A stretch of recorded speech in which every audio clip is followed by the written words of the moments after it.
What if the whole story from the cartoon The Lion King was told on behalf of Scar? Would he then become an antagonist and get his famous scar? Let's find out. You are on the channel Disney Theory. Here we build various mysterious theories and discuss alternative versions of the cartoon. The canonical story is the first place to start. We all know that Scar is Mufasa's younger brother. He is jealous of him because he is the rightful heir to the throne, and everything makes sense. But is there really only one reason to hate Mufasa so much? Power. It's too easy. That's what it seemed to me and other fans, so I started digging and looking for more profound reasons. The hero's scar, a symbol of guile, selfishness, and betrayal, was the basis for the analysis. For those who don't know, Scar is just a nickname.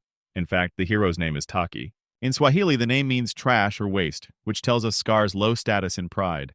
The authors, through the names, showed the hero's transformation from Taki's rejected younger brother to Scar, a dangerous and insidious villain. Then comes the central question: when did Scar receive his mark and become a villain? And that's where it gets interesting. I found at least 3 theories that talk about it. The first one is familiar to you all. It's the one for which Disney made the movie Mufasa, The Lion King, in which they tell the story on behalf of Mufasa. He is a lion cub of ordinary blood who one day gets lost and is left without parents. If left alone in the wild, lion cubs usually die quickly as they become easy prey for larger predators. But our hero is lucky. He meets Taki, the lion cub of royal blood. Taki immediately takes Mufasa and asks his parents to leave him. The lioness agrees, but Taki's father does not see him as his own son, and this is quite logical. The way nature works is that lions care only about their genes, that is, only about their offspring. If a young lone lion comes into a foreign pride, he has to defeat the alpha male to stay in the pride. If he manages to do this, all the offspring of the previous lion become fodder for the current one. It's horrible, but that's nature's way. Lionesses are more loyal. They can raise another lion cub as their own. That's why Mufasa spends all his time with lionesses instead of lions. This, by the way, becomes a key event in the lives of future Scar and Mufasa.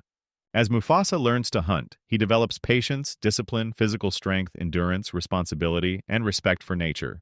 Taki takes the example of the lions and just rolls around on a rock all day.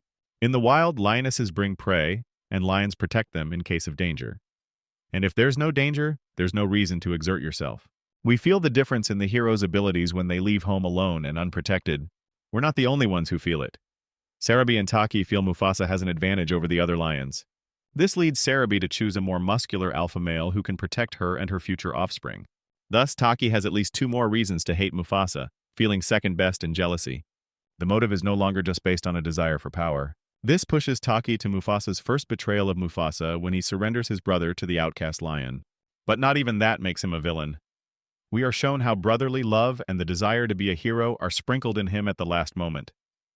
He gets in the way of the outcast lion, saving Mufasa and getting his famous scar. All seems well, but Taki's inner emptiness is so great that this event cannot fill it completely. Yes, he became a hero to his brother, but that's not what he really wanted.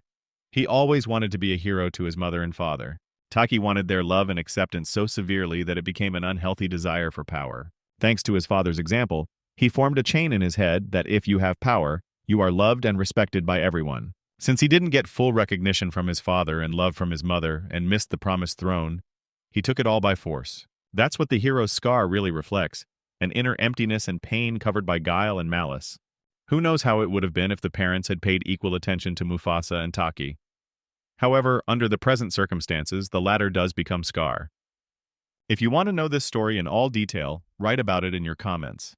The second version of how Taka got Scar and how he became a villain is based on the 2013 comic book Taka Alternative Theory. It's basically the same story as the first Lion King cartoon, but it was told on Scar's behalf. And to be honest, it's even sadder than the previous one. In the first one, Taka had his own father and mother, who loved him as much as they could. He and Mufasa had the same father but different mothers. Shortly before Mufasa's birth, his father had a mistress who gave birth to Taki. At first, Taki lived with his mother, but she was harsh and rude to him. At one point, she took him to his father, saying she was tired of him and didn't need him anymore. You've already realized what a healthy psyche is when you hear such words from your mother. But Mufasa's mother didn't accept him as her own. Yes, she pretended to love Taki, but as with any mask, you could feel it. As time passed, the tension only grew as Mufasa and Taki grew into young lions, and at that moment, another blow came. Taki realized that he would never be king as Mufasa's firstborn. But what hurt him the most was that his own father had never even considered him for the role of king. This led to his decision to leave the pride and seek a place where he would not be pitied and comforted like a fool. He met Zira, the one you remember. She was his queen when Scar came to power. She had her own pride but no lion, so Zira let Taki stay with them. As you may recall, Scar was never known for his strength and skill in battle, and he first felt that way when Rav, the lone lion, came to his lands. He claimed his lionesses and territories, so young Taki had to fight for them. But even then, Rav was older and more muscular. He defeated Taki with a single blow, leaving a scar over his left eye, and our poor lion ran away.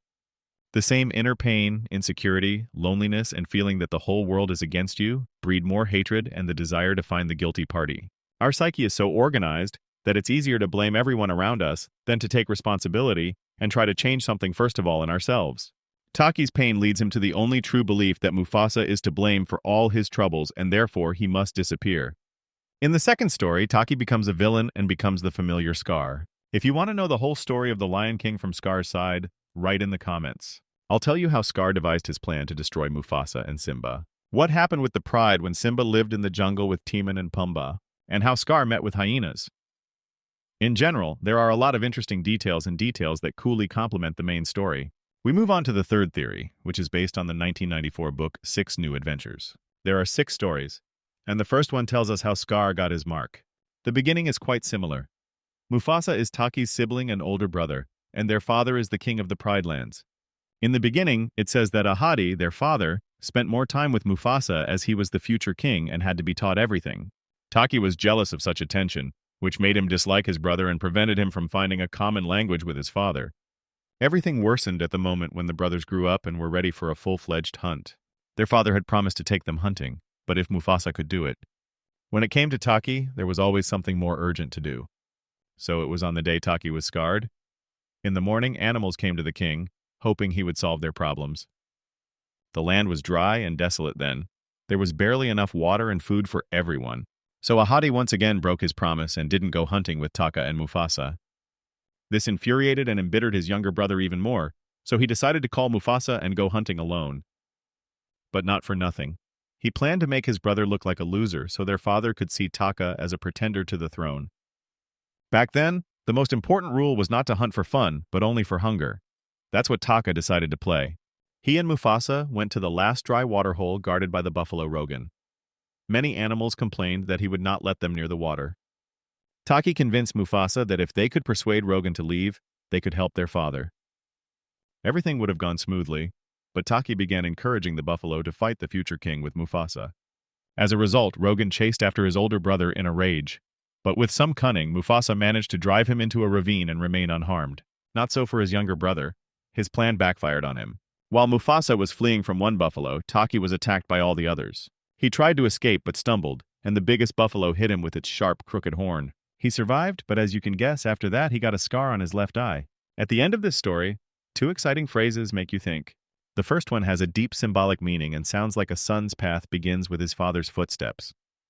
This phrase implies that the life and destiny of a son are primarily determined by the example of his father's legacy and influence. And what kind of destiny is that if you're always favored over someone else? Taki was not born evil. He became so, especially well, as we were shown in the movie. Taki was a mischievous, playful, and quite happy lion cub. However, his father's influence played a part in the movie and the other stories, which makes another phrase from the book interesting. Taki's father says it after the whole buffalo situation. "You must get rid of the anger in you, my son. You must get rid of it yourself." Don't you think that's not fair? It's like telling a teenager to get rid of all his cockroaches because they're bothering us. What would be the reaction in that case? There's always defense. There's always the feeling of not being understood. Unfortunately, in our case, they don't try to understand, except for hyenas, but that's a separate story. It is much easier for the Lion King, with all his worries, to shut his son out and label him as having something wrong with him. Summarizing all of the above, I want to answer the question, could Taki have avoided getting his scar and becoming a villain? Yes, definitely. But in this case, it would have taken help from his parents and Taki's desire to change. What do you think? Write in the comments. Also, how has your attitude to Scar changed after hearing all of this? Do you still think he is a nasty and conniving villain?